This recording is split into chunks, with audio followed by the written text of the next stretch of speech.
Shalom, selamat pagi Bapak Ibu Saudara terkasih Jemaat GKRI Misi Aletheia yang sungguh sangat luar biasa. Pagi hari ini kita akan bersama-sama kembali merenungkan firman Tuhan ya dalam masa Prapaskah. Kita sudah memasuki hari yang ke-19. Sebelum kita merenungkan firman Tuhan, mari kita berdoa. Tuhan, kami naikkan syukur kepadamu, terpujilah Engkau kekal selama-lamanya, Allah yang hidup, Allah yang sungguh mengasihi kami. Bersyukur sampai hari yang ke-19 dalam masa Prapaskah ini kami terus belajar kebenaran firman Tuhan, karena firman Tuhan itu adalah makanan bagi rohani kami untuk pertumbuhan iman kami. Kami serahkan ya Tuhan renungan pagi hari ini ke dalam tangan kuasa-Mu, ya Allah Roh Kudus, tolong kami semua. Dalam nama Yesus, haleluya, amin. Tema pada pagi hari ini yaitu orang mati kini hidup karena cinta besar Allah. Di dalam Efesus 2 ayat 1 sampai dengan yang ke-7. Kamu dahulu sudah mati karena pelanggaran-pelanggaran dan dosa-dosamu. Kamu hidup di dalamnya karena kamu mengikuti jalan dunia ini. Karena kamu mentaati penguasa kerajaan angkasa, yaitu roh yang sekarang sedang bekerja di antara orang-orang durhaka. Sebenarnya dahulu kami semua juga terhitung di antara mereka. Ketika kami hidup di dalam hawa nafsu daging dan menuruti kehendak daging dan pikiran kami yang jahat. Pada dasarnya kami adalah orang-orang yang harus dimurkai, sama seperti mereka yang lain. Tetapi Allah yang kaya dengan rahmat, oleh karena kasih-Nya yang besar yang dilimpahkannya kepada kita, telah menghidupkan kita bersama-sama dengan Kristus. Sekalipun kita telah mati oleh kesalahan-kesalahan kita, oleh kasih karunia kamu diselamatkan, dan di dalam Kristus Yesus Ia telah membangkitkan kita juga dan memberikan tempat bersama-sama dengan Dia di sorga.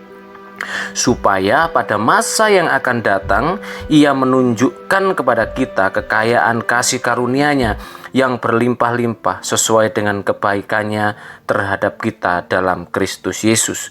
Di dalam buku Grace and Hope ya, ada sebuah kisah dari seorang yang bernama Jeffrey Dahmer. Ia seorang pembunuh berantai yang bertobat dan menerima Yesus sebagai juru selamat sebelum kematiannya.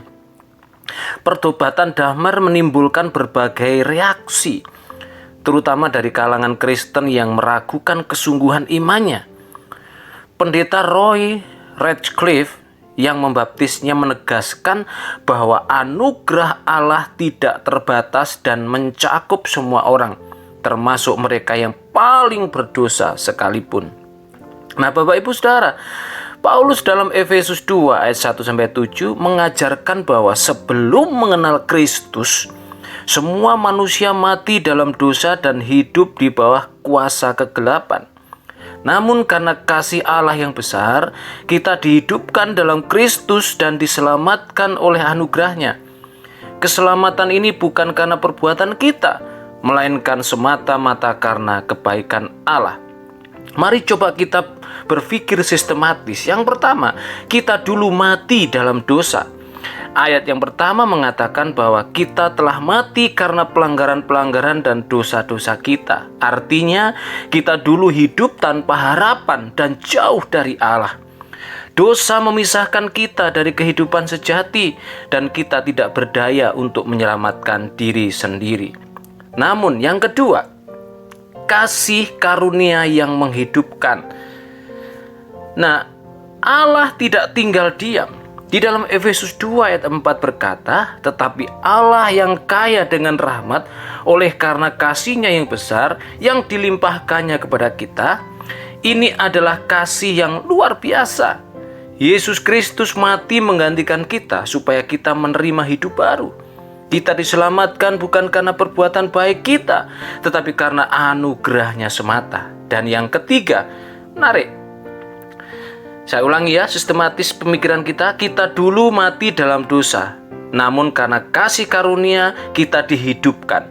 Dan sekarang kita hidup dalam kebangkitan Kristus. Bukan hanya Yesus mati untuk kita, tetapi Dia juga bangkit.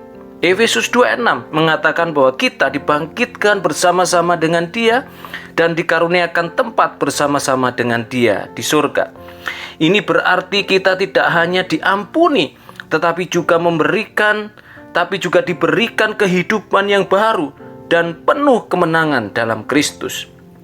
Saudara yang terkasih di dalam Tuhan, di dalam Efesus 2 ayat 1-7, Paulus mengingatkan kita akan keadaan kita sebelum mengenal Kristus. Kita dahulu mati karena dosa dan pelanggaran, hidup dalam kegelapan, mengikuti hawa nafsu dunia, dan menjadi sasaran murka Allah. Namun ada satu hal yang mengubah segalanya, cinta besar Allah. Hari ini marilah kita hidup sebagai orang yang sudah ditebus dan dihidupkan kembali oleh kasih Allah. Jangan kembali pada kehidupan lama, tetapi berjalan dalam kasih dan kebenarannya. Kasih-Nya yang besar telah mengangkat kita dari kematian kepada kehidupan yang kekal. Nah, renungan ini menekankan bahwa kasih dan anugerah Allah tidak terbatas, Bapak Ibu, mencakup semua orang tanpa terkecuali. Sebagai penerima kasih karunia ini, kita dipanggil untuk menjadi saksi hidup atas kebesaran kasih Allah yang telah menghidupkan kita dari kematian rohani. Pagi hari ini ada pertanyaan refleksi untuk kita.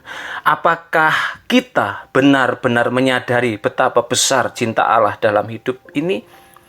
Bagaimana kita dapat merespon kasih karunia ini dengan hidup yang memuliakannya? Kiranya kita terus hidup dalam syukur dan pengenalan akan Tuhan Yesus yang telah mati dan bangkit karena cinta besar Allah. Amin.